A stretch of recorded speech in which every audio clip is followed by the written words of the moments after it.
Papa. Huh? What's nashi? Eyo. Mama simbeya. Ibe mun. Kile. Obin. Kelele mi o. Okay. No we ka chiku na lo ko lo.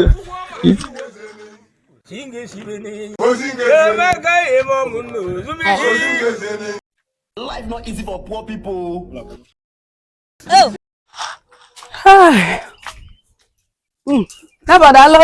No, thank you. Thank you, kwa. Makani buyalu. Muwa. Aha. Kwa. Ibu yo osna chini ko buem. Osna chini on ko bala ngam. Enka de cha. Bilimi. Oni akile lifa. Hiya. Nisi ya bulu jeje tufuo.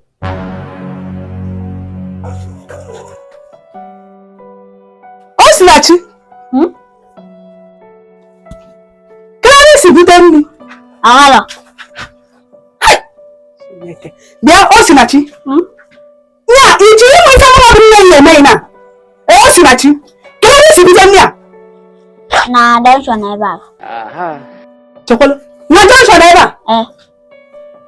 Hey!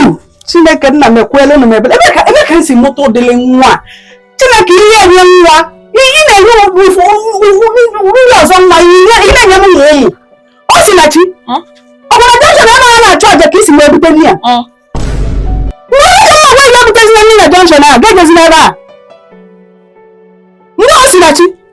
Ya, before mmechie anya mmeye, ya, before mmechie anya mmeye kita ọbụna ibugo ni abuti ya azọ isi bute kita. Ọsịsọ.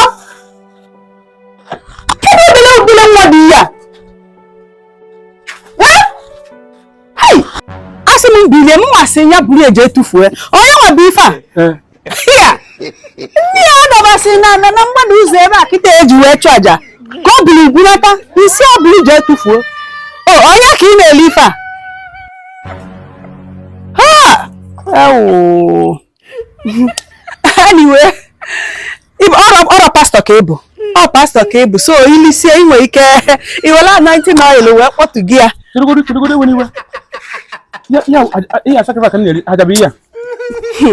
Bịa ọkwa pastor ka ebu ilisie ni iwela 19 oil wee dilute onye no. Don't worry, Libe. This evening you will die. Onwe mwana mkwado isi ike iji na mbia biko. Is your brother? Go for bit.